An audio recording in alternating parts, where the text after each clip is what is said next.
In the complete life of a human being, something is very important at a certain age. Like in this age, study is very important for you. As you will grow, you will focus upon making your career to give competitive examination. Then you will, when you will be an adult, then you will own your family, and you will do each and everything towards the benefit of your family. Then you start thinking about owning the property, and then the complete life will go in taking care of family and fulfilling the needs of society to make a lifestyle certain standard. But in childhood, if we talk about, the children are unaware about anything that is there, means in which they just see their benefit, means they cannot see their benefit, they just see and make those things important in which they are feeling happy. And toys are the thing that make their complete world. वो उनकी पूरी दुनिया होते हैं. Toys के साथ वो इतना इमोशनली अटैच होते हैं कि sometime toys are above superior than their parents as well. तो यही एक इमोशनल टच, यही एक सेंटिमेंटल बॉन्ड हम देखेंगे आज की इस पोम में. That is the ball poem written by John Berryman. That is poem number 5 of your first flight book. इसमें हम सबसे पहले पोइट्स की information, line by line explanation, poetic devices and some question answer, and at last we'll see the summary. So let's start with the information of John Berryman. John Allen McAlpin Berryman was an American poet and a scholar. He was born on 25th October 1914 in McAllister, Oklahoma in United States of America. ये UK के poet थे. He was married to Kate Donho in 1961. He was educated at Clare College, Columbia University. The Dream Songs 77, Dream Songs, and Berryman's Shakespeare are some of his famous work. He was awarded Pulitzer Prize for poetry in 1969 and he died on 7 January 1972. So he was one of those immense or famous poets who got Pulitzer Prize for their writing, और इनको इनकी writing Pulitzer prize मिला था इनको 1969 में इनकी writing के लिए. तो इन्हीं की लिखी आज हम एक पोम पढ़ेंगे, that is the ball pome.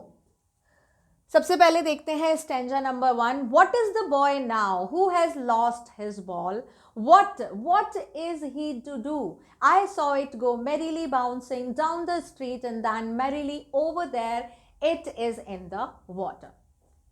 इसका इंट्रोडक्शन थोड़ा सा मैं पहले बता देती हूँ आपको, जैसे before we start line by line explanation, कि इसमें एक छोटा सा बच्चा है, उसके पास एक बॉल है, लेकिन अचानक से वो बॉल खो जाती है.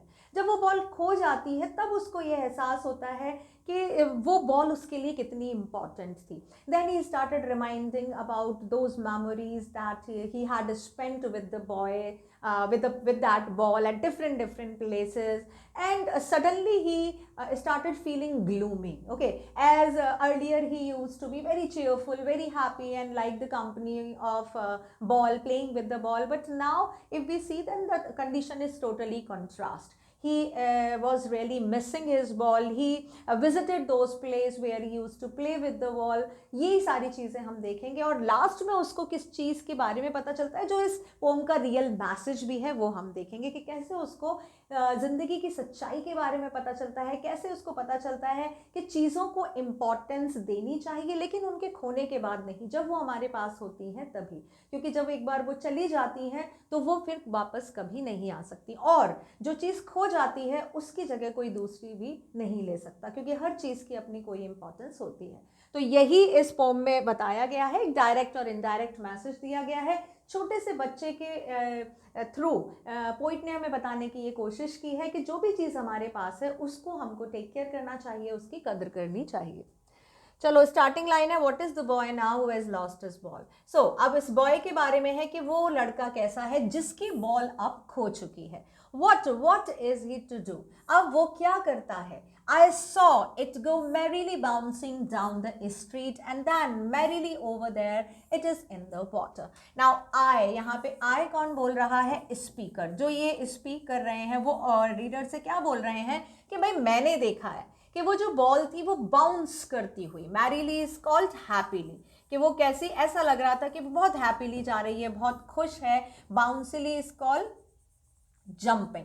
वो कूदती फांदती हुई और किक लगाया जब ऊपर नीचे होती हुई, कूदती फांदती हुई, फुदकती हुई वो जा रही है, मैंने देखा है। कहाँ गई वो बॉल? सबसे पहले वो डाउन द स्ट्रीट, सड़क के या रोड के नीचे की तरफ गई, और उसके बाद हैप्पीली अगेन वो हैप्पी थी, और वो कहाँ चली गई? There is in the water. और अब वो बॉल कहाँ है? पानी में है, क्योंकि पानी में वो ज़्यादा जंप नहीं कर सकती है, तो रोड पे बॉल जंप करती हुई कहाँ चली गई? पानी में। तो इस स्टेंजा में हमें बताया गया है कि एक छोटा सा बच्चा है जो बॉल से खेल रहा है, लेकिन अचानक से उसकी बॉल खो जाती है, और अब वो बच्चा क्या करेगा जिसकी बॉल खो गई है? उसकी कंडीशन के बारे में वो बता रहे हैं कि वो बहुत सैड है, लेकिन स्पीकर बताते हैं कि मुझे पता है कि उसकी बॉल कहाँ गई है। उसकी बॉल जंप करती हुई हैप्पीली कहाँ गई? सबसे पहले डाउन द स्ट्रीट गई, रोड के नीचे गई, और उसके बाद वो कहाँ चली गई? पानी में चली गई। ठीक है, तो ये हमारा स्टैंजा नंबर 1 है। नाउ स्टैंजा नंबर 2 देखते हैं। No use to say, oh, there are other balls. An ultimate shaking grief fixes the boy as he stands rigid, trembling, staring down all his young days into the harbor where his ball went. अब यहाँ पे बताया गया है कि उस बच्चे से सब कह रहे हैं, ठीक है, उस बच्चे से बोला जा रहा है कि कोई बात नहीं, तुम्हारी बॉल खो गई है, उदास होने की ज़रूरत नहीं है, बहुत सारी और बॉल हैं, ठीक है, बहुत सारी और उसकी जैसी बॉल है जो तुम ले सकते हो, जो तुम देख सकते हो, बट उसका कोई भी फ़ायदा नहीं है। जो बोल रहा है कि भाई बहुत सारी और बॉल हैं, तुम उनसे खेल सकते हो, वही स्पीकर कह रहा है कि नो यूज़ टू से, उससे कहने का कोई मतलब नहीं है कि दूसरी बॉल है, क्योंकि उसको दूसरी बॉल में कोई भी इंटरेस्ट नहीं है। आगे वो कहते हैं, an ultimate shaking grief fixes the boy. Now shaking is called moving and grief is called sorrow. मतलब वो बच्चा इतना दुखी है कि वो कैसा हो गया है? वो फिक्स हो गया है। फिक्स से मतलब आप बोल सकते हो साइलेंट हो गया है। उसको इतना ज़्यादा दुख हुआ है अपने बॉल के खोने से, और वो उसको बहुत ज़्यादा मिस कर रहा है उसकी कंपनी के। वो अल्टीमेट शेकिंग इज कॉल, बहुत ज़्यादा मतलब उसको बहुत ज़्यादा इफेक्ट पड़ा है। ऐसे हम बोल सकते हैं कि he is affected with the lost of with the we can say with the lost of his ball too much. ठीक है, वो अपने बॉल के खो जाने से बहुत ज़्यादा दुखी है, और उस वजह से वो कैसा हो गया है? फिक्सेस द बॉय या मेक हिम साइलेंट। वो एकदम साइलेंट हो गया है, वो कुछ भी नहीं बोल पा रहा है।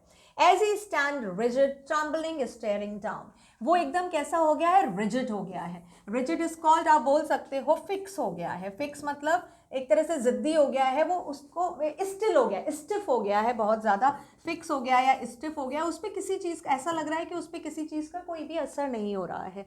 Trembling is called shaking. ठीक है, वो उस दुख की वजह से, उस लॉस की वजह से कैसे कर रहा है? वो शेक कर रहा है। And steering down is called looking down. वो नीचे देख रहा है, बार बार हर जगह ढूंढ रहा है कि कहीं तो उसकी बॉल उसको दिख जाए, लेकिन उसको उसकी बॉल कहीं भी नहीं मिलती है। तो यहाँ पे ये बताया गया है कि वो जो बच्चा है बॉल खो जाने से बहुत ज़्यादा दुखी है। वो सौरों की वजह से इतना ज़्यादा हिल गया है कि अब वो कुछ बोल नहीं पा रहा है, वो एकदम साइलेंट हो गया है, वो स्टिफ हो गया है, उस पर किसी चीज़ का कोई भी असर नहीं हो रहा है। वो कोई एक तरह से देखा जाए तो वो होपलेस हो गया है। ऐसा लगता है कि अब उसको बॉल नहीं मिलेगी, और वो बॉल के खो जाने से उसका एक बहुत बड़ी उसकी लाइफ का पार्ट जो है वो ख़त्म हो गया है, इस तरह से लग रहा है। वो शेक कर रहा है, उसको फियर है कि उसने अपनी बॉल को खो दिया है और अब उसको वो कभी देख नहीं पाएगा। वो जहाँ भी जाता है वो नीचे देखता है, अपनी बॉल को ढूंढने की कोशिश करता है कि कहीं तो उसको उसकी बॉल दिख जाएगी। जितने भी उसके यंग डेज हैं, यंग डेज का मतलब जो उसके प्लेइंग डेज हैं, डेली वो कहाँ जाता है? हार्बर पे जाता है, जहाँ उसकी बॉल खो गई थी। Now harbour is a place that is dock. ठीक है, जो जब स्पीकर ने बताया था कि उसकी बॉल जो है वो पानी में चली गई है, तो harbour is a place where ships are loaded and unloaded. Dock जो प्लेस होता है वहाँ पे, तो वो वहाँ जा रहा है कि उसकी बॉल उसको शायद कहीं मिल जाए, तो वो रोज उसको ढूंढने जाता है, लेकिन वहाँ भी उसको बॉल नहीं मिलती है। I would not intrude on him. A dime another ball is worthless. And now he senses first responsibilities. Now again यहाँ पे स्पीकर क्या बोल रहे हैं? मैं उस पर इंट्रूड नहीं करूँगा। Intrude is called InvIT. Okay, intrude मतलब बिना परमिशन के कुछ बिना परमिशन के कहीं पे कुछ बोल देना या कहीं चले जाना, इंट्रूड करना। तो वो यहाँ पे राइटर कह रहे हैं कि मैं उसको इंट्रूड नहीं करूँगा। जो स्पीकर है, मैं बिना परमिशन के उस पर नहीं बोलूँगा कि तुम ज़बरदस्ती ये बॉल ले लो, या ज़बरदस्ती तुम ये सारी चीज़ें भूल जाओ, क्योंकि उसको वो बड़ा है, वो इतना समझदार है कि उसको पता है कि हाँ उसने कुछ अगर लूज़ किया है तो उसका रिएक्शन है वो सबको एक्सेप्ट करना होगा। मैं उसको ज़बरदस्ती नहीं बोलूँगा कि तुम दूसरी बॉल ले लो। अ डाइम, एनदर बॉल, जो दूसरी बॉल है वो सिर्फ अ डाइम। नाउ डाइम यहाँ पे करेंसी का नाम है जिसको आप बोल सकते हो 10 सेंट्स, ठीक है। जैसे हमारी करेंसी होती है वैसे ही ये है 10 सेंट्स हैं, जो कि कहाँ के होते हैं, यूएस अमेरिका की करेंसी का नाम है अ डाइम। तो वो कहते हैं 10 सेंट्स में दूसरी बॉल आ जाएगी, इज़ वर्थलेस। लेकिन वो कैसी है, उसकी कोई भी वैल्यू नहीं है, ठीक है, वो वैल्यूलेस है उसके लिए। And now he senses first responsibility, और अब उसको जाकर फर्स्ट रिस्पॉन्सिबिलिटी का पता चला है। नाउ फर्स्ट रिस्पॉन्सिबिलिटी का यहाँ पे मतलब है कि first time he has lost something and he has realised this thing that he should be more careful, okay, for towards taking care of his ball. अब जाकर उसको समझ में आया है कि उसको अपनी जो बॉल है उसकी कितने अच्छे से केयर करनी चाहिए थी। लेकिन अब उसको कोई दूसरी बॉल देने का फ़ायदा नहीं है। मैं ज़बरदस्ती बिना परमिशन के उसको कोई भी इस तरह की सलाह नहीं दूंगा, ओपिनियन नहीं दूंगा, क्योंकि कोई भी दूसरी जो अगर बॉल मैं अगर ला कर दूंगा 10 सेंट्स की वो आ जाएगी, लेकिन उसकी वैल्यू नहीं है, उसकी कोई भी वैल्यू नहीं है उसके लिए, because he was really feeling dejected with the first ball. He was having a touch or bond with that ball that he had already lost. उस बॉल वही उसको वही वाली बॉल चाहिए जिसके साथ उसका कनेक्शन था, दूसरी कोई भी बॉल उसकी किसी भी काम की नहीं है। लेकिन यहाँ पे लास्ट वाली लाइन में पोइट क्या बोलते हैं, पोइट बोलते हैं कि अब बॉय को अपने आप, जो बच्चा है उसको अपने आप समझ में आता है, एक रिस्पॉन्सिबिलिटी का एहसास होता है। किस रिस्पॉन्सिबिलिटी का, कि उसने उस बॉल की देखभाल अच्छे से नहीं की, उसकी वजह से, उसकी इररिस्पॉन्सिबिलिटी की वजह से उसने उस बॉल को खो दिया। तो यहाँ पर एक इनडायरेक्ट मैसेज क्या दिया है राइटर ने, पोइट ने इनडायरेक्ट मैसेज दिया है कि जब हमारे पास चीज़ होती है तब हम उसकी केयर नहीं करते हैं, लेकिन जब वो चीज़ हमसे दूर चली जाती है, खो जाती है, अलग हो जाती है, ख़त्म हो जाती है, तब हमको लगता है कि हाँ we should pay more attention on that, और we would have been more responsible to that. तो ये हमारा सेकेंड स्टैंजा था। नाउ थर्ड स्टैंजा देखते हैं। In a word of possession, people will take balls with the lost always, little boy, and no one buys a ball back, money is external. now यहाँ पर अब इसमें possession की बात कर रहे हैं इस स्टेंजा में पोइट, वो बोलते हैं in a word of possession. now possession का क्या मतलब होता है, possession आप प्रॉपर्टी बोल सकते हो, जितने भी हमारी प्रॉपर्टी है जिसपे हमारा हक है वो सारा क्या है, वो possession ही है ना। possession का मतलब हक, ओनरशिप, मास्टरशिप।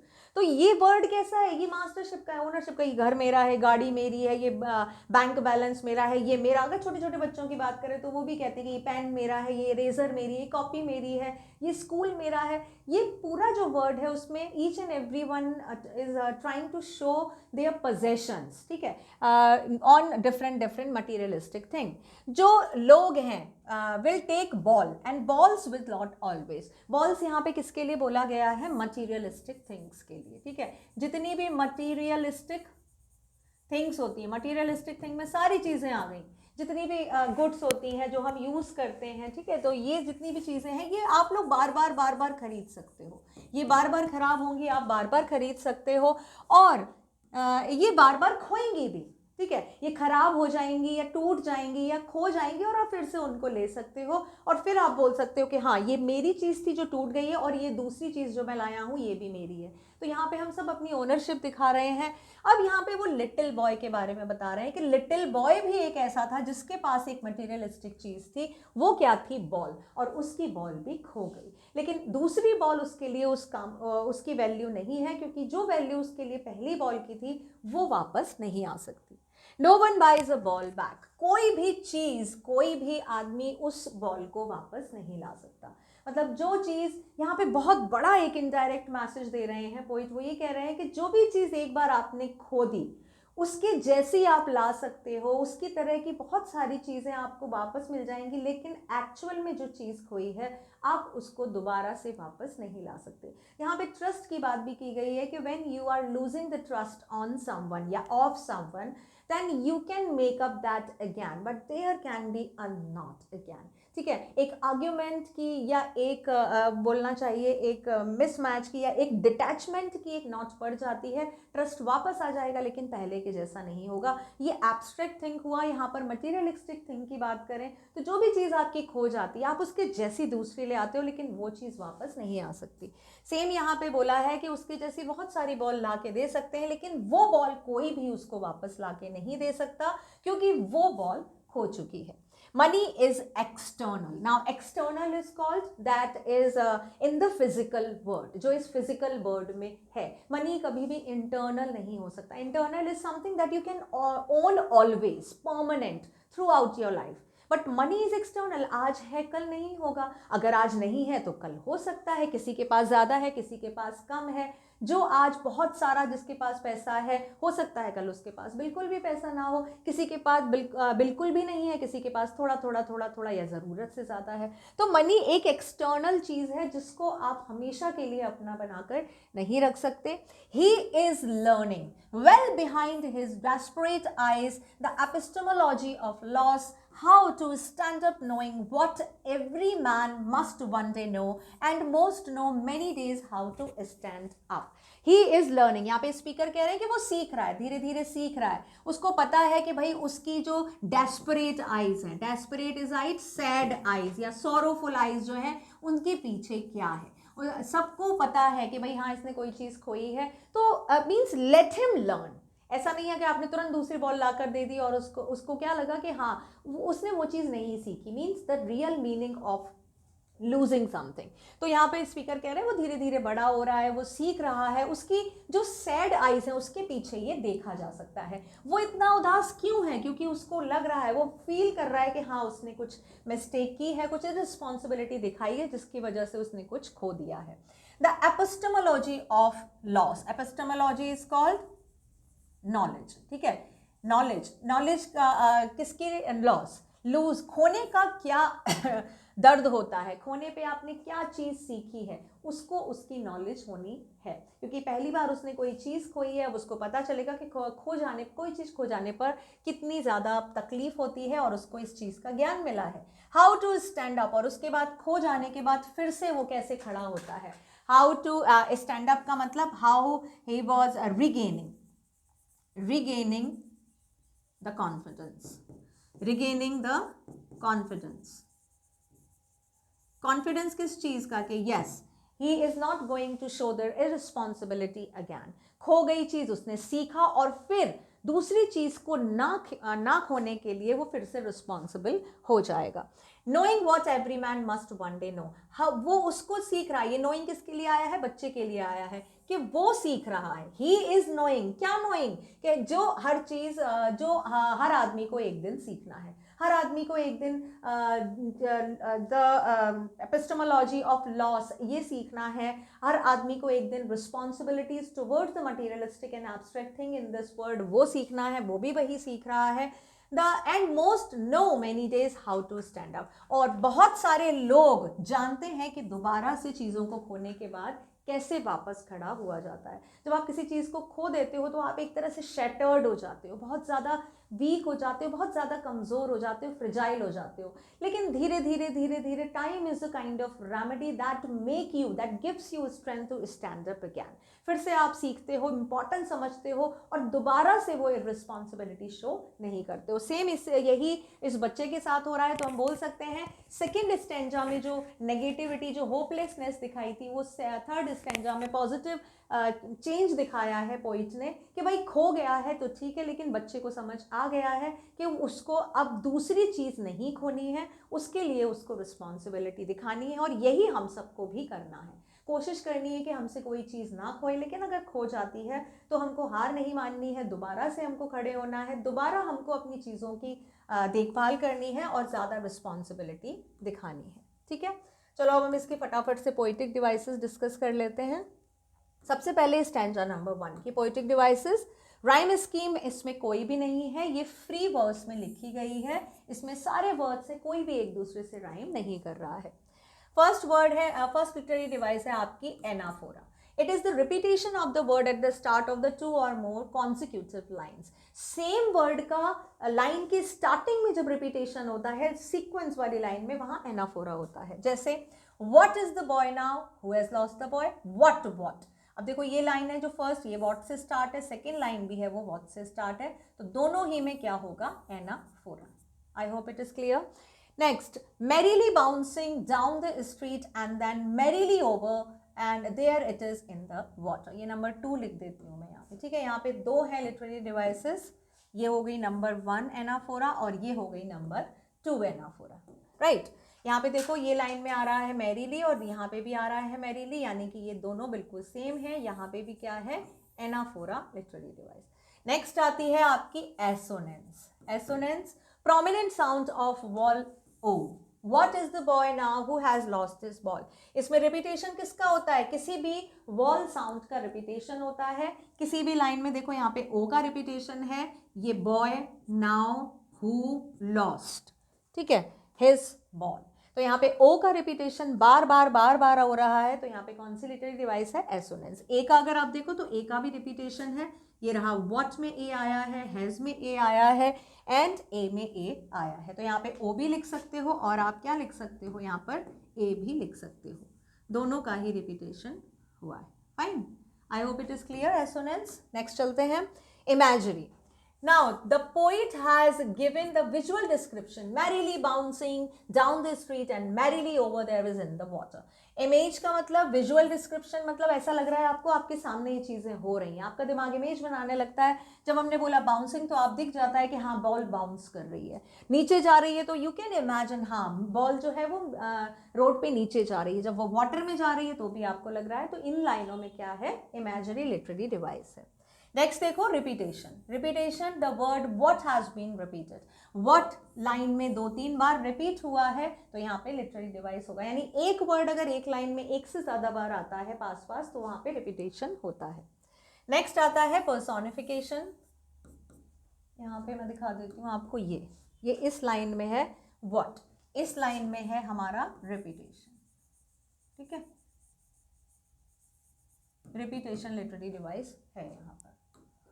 Next है personification. The poet has used the phrase merrily bouncing for the ball and being happy is a characteristic of human. अब merrily bouncing, merrily का मतलब happily. अब happily यहाँ पे किसके लिए आया है, बॉल के लिए. बॉल हैप्पी हो सकती है क्या, नहीं, बॉल तो नॉन लिविंग है, तो नॉन लिविंग के साथ हैप्पीली यूज हुआ है, यानी कि यहाँ पे कौन सी लिटरेरी डिवाइस है, पर्सोनिफिकेशन. जो पोइट है उन्होंने बॉल को पर्सोनिफाई किया है. स्टैंजा नंबर 2 की लिटरेरी डिवाइस देखते हैं. सबसे पहले है आपकी ascendanton. Now ascendanton is a conjunction that is missing. जहाँ पे कोई conjunction missing होता है, conjunction आप बोल सकते हो joining word, ठीक है, joining word.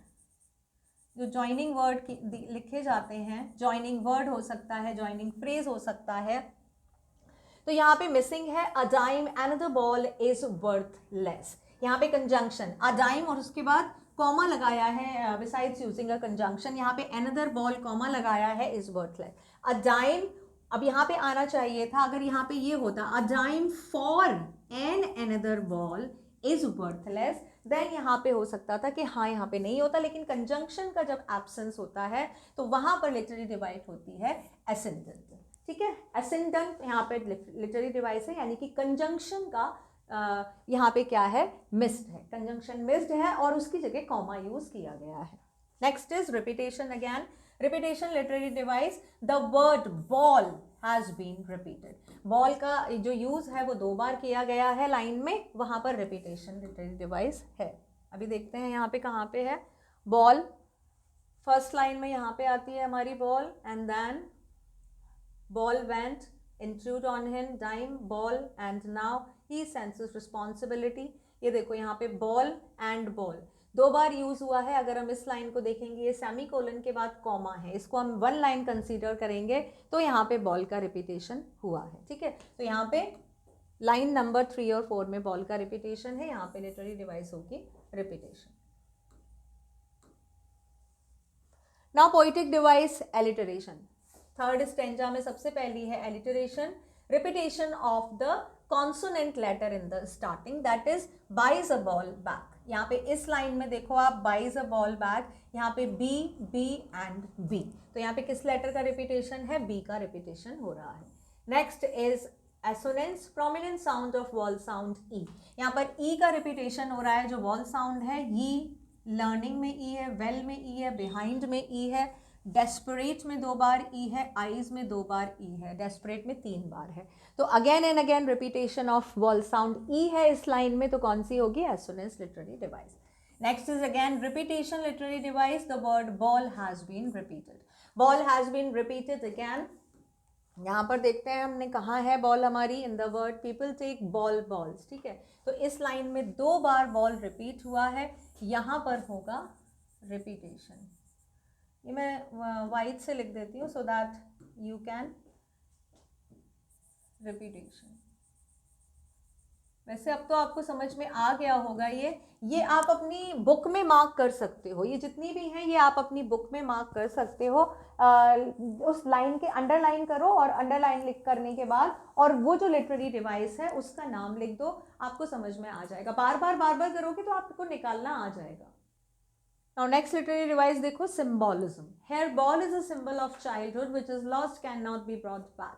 It was also used as a symbol of possession. Now symbolism का मतलब होता है जहाँ पे हम कोई symbol देते हैं. ठीक है, सिंबल इन कॉल किसी चीज़ को किसी चीज़ के प्रतीक के या सिंबल के फॉर्म में बताते हैं. यहाँ पे बॉल को किसका सिंबल बताया है? चाइल्डहुड के. जो एक बार खो जाता है वो वापस नहीं आ सकता. आप उसके जैसा या कोई भी चीज़ उसको खरीद कर नहीं ला सकती. Same as it was also a symbol of possession. Possession मतलब जिस चीज़ पर आपका हक है वो चीज़ आज आपकी है, कल आपकी नहीं रहेगी. और जो चीज़ एक बार खो जाती है, जिस पर से एक बार हक खो जाता है, ट्रस्ट खो जाता है, वो वापस नहीं आ सकता. Next is apostrophe. Apostrophe literary device in which physically absent person is addressed. जहाँ पे उस person को address किया गया है जो physically present नहीं है. The poet addressed the boy who was not physically present with him. Balls, balls will be lost always, little boy. अब यहाँ पे balls, balls यहाँ पे बोला गया है, address किया गया है little boy को, लेकिन little boy की presence यहाँ पे show नहीं की गई है. फिजिकली वो प्रेजेंट नहीं है, यानी कि कोई किसी के बारे में बता रहा है तो आप बोल सकते हो नरेशन है कि भाई उस बच्चे की बॉल खो गई, छोटे बच्चे की बॉल खो गई, लेकिन हमने उसको exactly he is not in the frame, वो फ्रेम में वो बच्चा नहीं है, सिर्फ नरेशन में है. तो जब कोई फिजिकली एब्सेंट पर्सन को एड्रेस किया जाता है जैसे यहाँ पे किया गया है, तो वहाँ पे लिटरेरी डिवाइस होती है एपोस्ट्रोफी. ठीक है, नाउ हमारे थर्ड स्टेंजा में alliteration, assonance, repetition, symbolism and apostrophe literary device हैं. सेकंड में हमारी थी एसेंडेंट एंड रिपीटेशन, और हमारे फर्स्ट में थी anaphora, then assonance, then imagery, repetition and personification. I hope it is clear. Moving to the extract based question. What is the boy now who has lost his ball? What is he to do? I saw it got merrily bouncing down the street and then merrily over there it is in the water. No use to say, oh, there are other balls.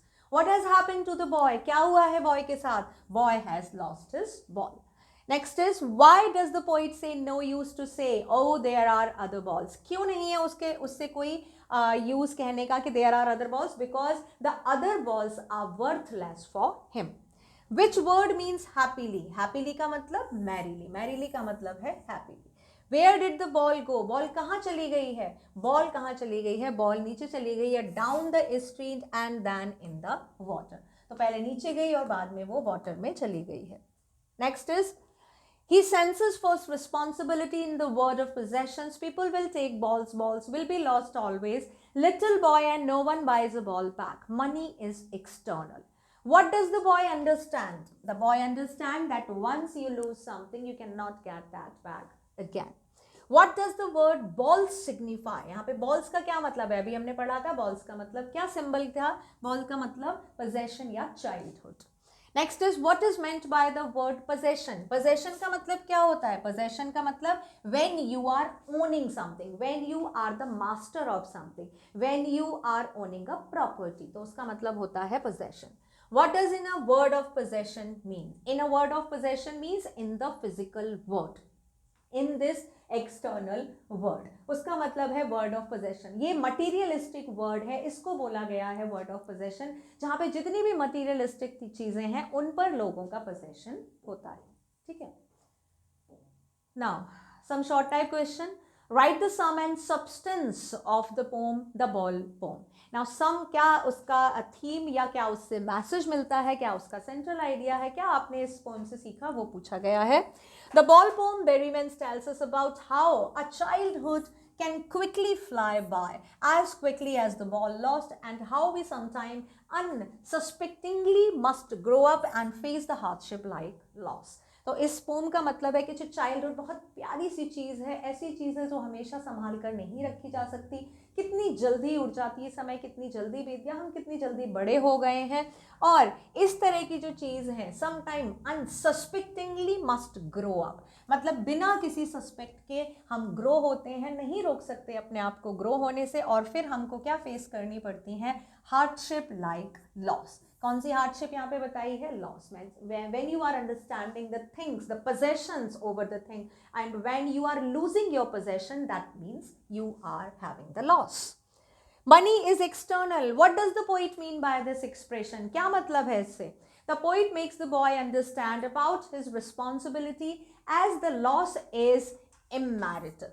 Money is external as it cannot buy memories, nor can it replace the things that we love, the things that really matter. यहाँ पर जो poet है वो boy को बताना चाहते हैं, responsibility का मतलब समझाना चाहते हैं, क्या कि loss is immaterial. Immaterial is called loss, ऐसा है जिसको आप दूसरा कुछ खरीद कर वापस या पूरा नहीं कर सकते हो। इफ़ आपने अगर अपनी मेमोरीज लूज की है, you can not buy them. If you have lost love of someone, you cannot buy that back again in the same form. If you have loosen your trust on someone, that is very hard to gain in the same shape, ठीक है। तो यहाँ पे abstract चीज़ों के लिए उन्होंने ये बताया है कि एब्स्ट्रैक्ट चीज़ें हैं जितनी भी हमारी जो लाइफ में इनविजिबल हैं, जिनसे लाइफ हमारी मैटर करती है, जो कैरेक्टरिस्टिक्स बनाती हैं आपकी, वो चीज़ें मनी नहीं खरीद सकता अगर वो लूज हो जाती हैं तो। Why did the poet not offer the boy money to buy another ball? The poet watched the boy who had plunged in grief at the loss of his boy. He did not offer the boy money to buy another ball. He felt that another ball could not console the boy. It seemed that the boy had the ball for a long time. The poet also wanted the boy to realize the epistemology of loss. अब वो देख रहे हैं कि वो उस बच्चे को देख रहे हैं जो कि प्लंज आप बोल सकते हो, जंप्ड, ठीक है, जंप्ड बोल सकते हो, या टू बी इन, वो उसमें है, किसमें है, ग्रीफ में है, in grief, grief is called sorrow में है, बहुत सैड है वो बच्चा क्योंकि उसकी बॉल खो गई है, और कोई भी जो मनी है वो उसको दोबारा कोई बॉल खरीदने के लिए ऑफर नहीं दे सकते हैं, क्योंकि उनको पता है कि दूसरी जो बॉल है वो उसको कंसोल नहीं कर सकती, वो उसको नहीं मना सकती है, क्योंकि जो अटैचमेंट उसका उस बॉल के साथ था, वो बॉल उसके साथ बहुत लंबे समय से थी, और अब वो बॉल खो चुकी है तो वो उस बॉल के साथ जो अटैचमेंट है वो नहीं भुला पा रहा है, वो दूसरी बॉल के साथ वैसा अटैचमेंट नहीं बना पाएगा। और अब जाकर उस बच्चे को समझ में आया है क्या, एपिस्टेमोलॉजी ऑफ लॉस, यानी कि नॉलेज ऑफ लॉस, उसको समझ में आ गया है कि खोने का डर क्या होता है। Why did the boy feel so sad at the loss of his ball? When the boy lost the ball, he plunged in grief. He stood staring down the harbor where his ball was lost. The boy was affected profoundly by the loss of his ball because it had been with him for a long time. It was linked to the memories of the days when he played with it. अब वो जो बच्चा है वो बहुत ज़्यादा दुख में पड़ा हुआ है और वो रोज जाता है, खड़ा है, वो वहाँ पर देख रहा है, हार्बर के पास खड़ा है कि जहाँ उसकी बॉल खो गई थी, कि शायद वो बॉल उसको वापस मिल जाए। जो बच्चा है वो पूरी तरह से लॉस से अफेक्ट हो गया है। प्रोफाउंड आप बोल सकते हो कंप्लीटली, ठीक है, कंप्लीटली पूरी तरह से उस लॉस से अफेक्ट हो गया है, क्योंकि वो जो बॉल थी उसके साथ बहुत लंबे समय से थी। It was linked to his memory, linked is called joined, वो उसकी मेमोरी से जॉइंड है, वो अटैच है उस बॉल से, तो वो जो अटैचमेंट है, जो मेमोरी है, वो दूसरी बॉल नहीं पूरा कर सकती है, क्योंकि वो उसके साथ बहुत लंबे समय तक खेला है।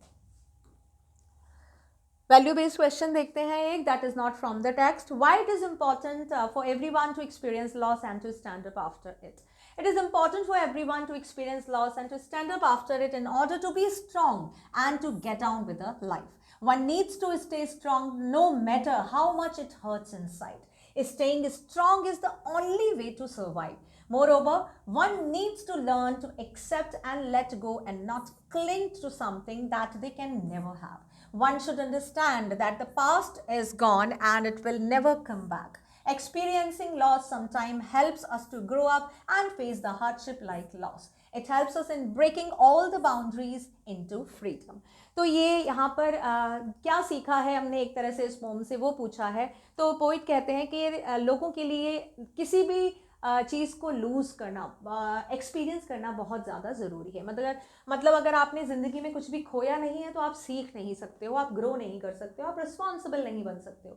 तो ये जो खोती कोई भी चीज़ें हो, मटीरियलिस्टिक चीज़ हो या कोई एब्स्ट्रैक्ट चीज़ हो जो आपने खोई है, और उस खोने से, उस लॉस से आपने जो सीखा है वो आपको स्ट्रॉन्ग बनाता है, वो आपको आगे की चीज़ों के लिए तैयार करता है. आप सीखते हो एक्सेप्ट करने के लिए. कोई भी दोबारा से अगर किसी चीज़ का लॉस होता है तो आप इतने ज़्यादा डिसहार्टन नहीं होगे क्योंकि आप प्रिपेयर हो चुके हो.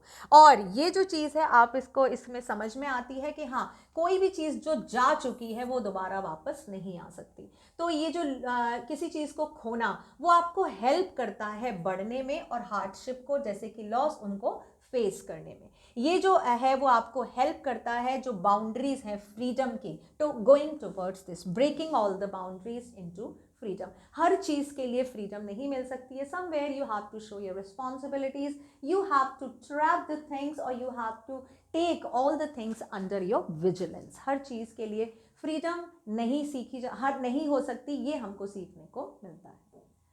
Now there are some word meanings and at the end I have given the summary of this poem. So with this we have completed this poem. I hope this poem is clear to you. Poetic device need to be again reread through the textbook. Okay, underline those lines and words. Write the name of those literary device yourself. Okay, because one question must be there in comprehensive जो comprehensions के extract आते हैं उसमें एक ना एक questions होता ही होता है. ठीक है, तो उसकी प्रैक्टिस कर लेना. राइम स्कीम इसमें कोई नहीं है, ध्यान रखेंगे. Now in next video I will bring the next chapter और next part of any of the main course और supplementary book. Till then keep on studying and take care.